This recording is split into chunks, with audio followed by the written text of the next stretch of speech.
Hello friends, आज हम 10th class के सेकंड चैप्टर बहुपद के बारे में पढ़ेंगे कि बहुपद क्या होता है, बहुपद कितनी प्रकार का होता है। और ये सब समझने के बाद हम इससे रिलेटेड कुछ क्वेश्चंस करेंगे ताकि हम अच्छी प्रकार से इसको समझ पाएँ। चलिए शुरू करते हैं। तो बहुपद क्या होता है? बहुपद होता है जैसे किसी भी कोई भी इक्वेशन होती है, उस इक्वेशन में किसी भी वेरिएबल्स की पावर कितनी होती है। जैसे कोई भी इक्वेशन हमने ली, उस इक्वेशन में कोई भी वेरिएबल होगा, जैसे कोई भी चर होगा, जैसे कोई भी x हो सकता है, y हो सकता है, a भी हो सकता है, कुछ भी हो सकता है, तो उसकी मैक्सिमम पावर कितनी होगी, उस मैक्सिमम पावर को हम बहुपद कहते हैं। चलिए अब देखते हैं कि बहुपद के कितनी प्रकार होते हैं। बहुपद के बेसिकली 3 टाइप्स के होते हैं, जैसे रैखिक बहुपद, लीनियर पॉलिनोमियल, द्विघात बहुपद, क्वाड्रेटिक पॉलिनोमियल, त्रिघात बहुपद, क्यूबिक पॉलिनोमियल्स। अब हम इसको कुछ ग्राफ्स की सहायता से समझते हैं। जैसे बहुपद पॉलिनोमियल्स, मैं वैसे कि आपको पहले ही बता चुका हूँ कि बहुपद के 3 टाइप्स होते हैं, रैखिक बहुपद, द्विघात बहुपद, त्रिघात बहुपद। जैसे हम कुछ इसके एग्जांपल्स लेते हैं। जैसे रैखिक बहुपद का कोई एग्जांपल है x+5, यानी जिसमें किसी भी इक्वेशन में, जिस इक्वेशन में x की पावर 1 होती है, वह होती है रैखिक बहुपद। द्विघात बहुपद, जिस इक्वेशन में x की मैक्सिमम पावर 2 होती है या किसी भी वेरिएबल की पावर 2 होती है, उसे कहते हैं हम द्विघात बहुपद या क्वाड्रेटिक पॉलिनोमियल। अब आता है त्रिघात बहुपद। त्रिघात बहुपद होता है जिसमें किसी भी वेरिएबल्स की पावर मैक्सिमम 3 हो सकती है, यानी किसी भी जो भी इक्वेशन होती है, उस इक्वेशन में किसी भी चर की जो अधिकतम पावर होगी वो सिर्फ 3 हो सकती है। जैसे इसका एग्जांपल है 3x + 5 + 6। अब हम देखते हैं कि इन जो इक्वेशंस होती हैं, जैसे रैखिक बहुपद हो गया, द्विघात बहुपद, त्रिघात बहुपद हो गया, तो हम जानते हैं कि इन इक्वेशंस के कितने सॉल्यूशंस होंगे, कितने इनके आंसर्स निकलेंगे। अब इनको हम जानते हैं। तो हमारा रैखिक बहुपद है, रैखिक बहुपद में क्या होता है कि सिर्फ एक आंसर निकलता है, यानी ओनली 1 आंसर्स।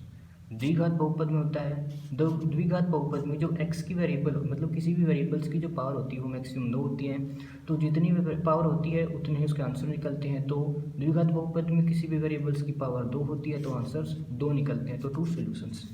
अब हम आते हैं त्रिघात बहुपद। त्रिघात बहुपद क्या होता है, जिसमें वेरिएबल्स की पावर 3 होती है, तो इसमें वेरिएबल की पावर कितनी होती है, 3। तो यहाँ अपनी कितने आंसर निकलेंगे, आंसर निकलेंगे 3।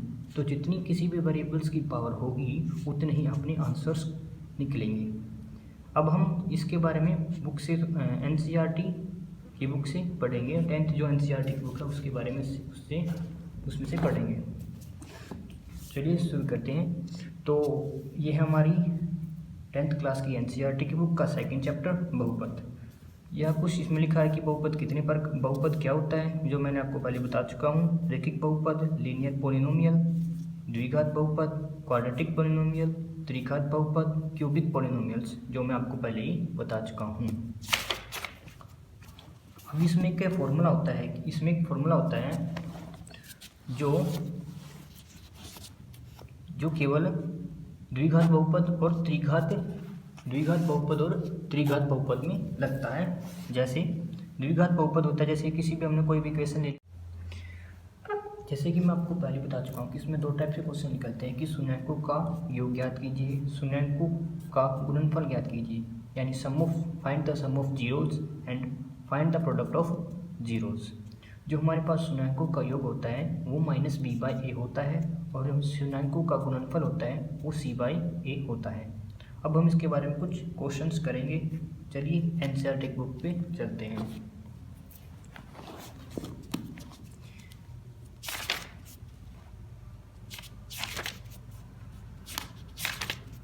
चलिए एग्जाम्पल नंबर फर्स्ट करते हैं और उसके बाद हम एक्सरसाइज करेंगे 2.1।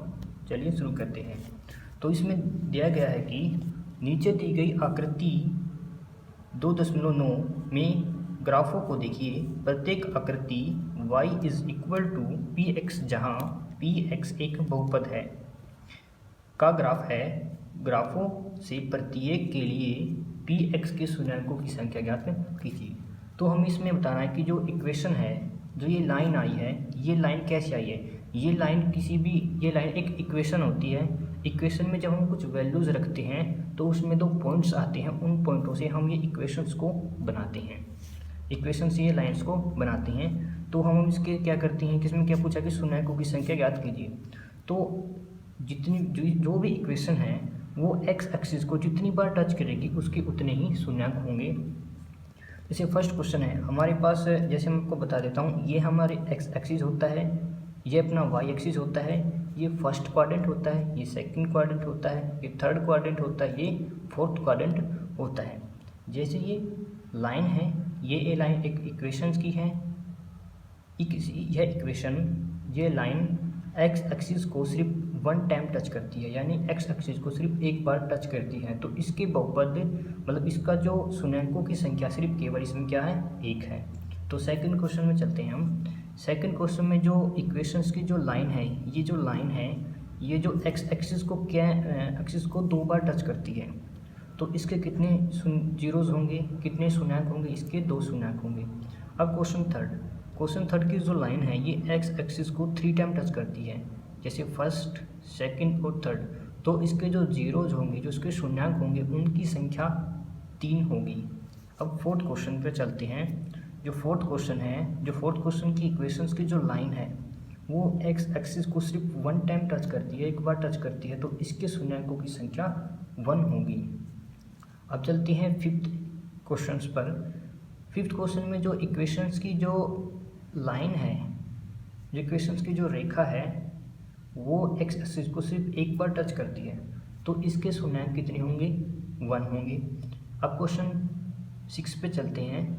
क्वेश्चन 6 में जो इक्वेशन है, इक्वेशन की जो लाइन है वो एक्स एक्सिस को 4 टाइम टच करती है, जैसे first time, second time, third time और फोर्थ टाइम। तो इसके जो शून्यक होंगे, जो उसके जीरोज होंगे, उसकी संख्या होगी 4। अब हम इसके एक्सरसाइज 2.1 करते हैं, जो बहुत ही सिंपल है, आपको समझ में आ गया होगा कि कैसे करना है। चलिए अब एक्सरसाइज करते हैं।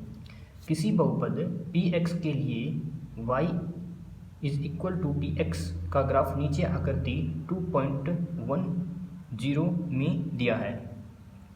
प्रत्येक आकृति में px के शून्यकों की संख्या ज्ञात कीजिए, यानी हम इसमें जीरो ज्ञात करने हैं, शून्यक ज्ञात करने हैं। चलिए फर्स्ट क्वेश्चन को सोल्व करके देखते हैं।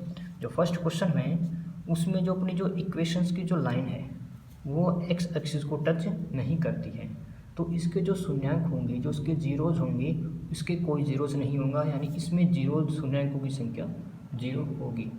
अब क्वेश्चन सेकंड में चलते हैं।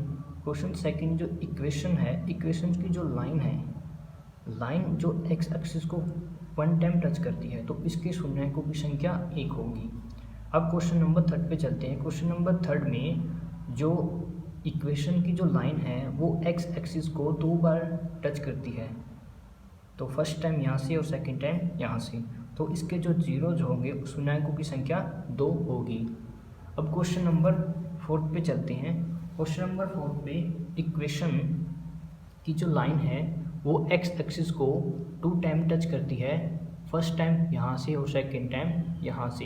अब क्वेश्चन नंबर 5 पे चलते हैं। क्वेश्चन नंबर 5 में जो इक्वेशंस की लाइन है वो एक्स एक्सिस को 4 टाइम टच करती है, जैसे फर्स्ट टाइम यहाँ से, सेकंड टाइम यहाँ, थर्ड यहाँ से और फोर्थ टाइम यहाँ से, तो इसके जो शून्यकों की संख्या जीरोज होंगी वो 4 होंगी। अब क्वेश्चन नंबर 6 पे चलते हैं। जो क्वेश्चन नंबर 6 में इक्वेशंस की जो लाइन है, ये जो लाइन है ये एक्स एक्सिस को 3 टाइम टच करती है, जैसे फर्स्ट टाइम, सेकंड टाइम और थर्ड टाइम, तो इसकी जो शून्यकों की जो संख्या होगी वो 3 होगी। आई होप ये आपको क्वेश्चन समझ में आया होगा। यदि क्वेश्चन समझ में आया होगा तो चैनल को लाइक करें, सब्सक्राइब करें।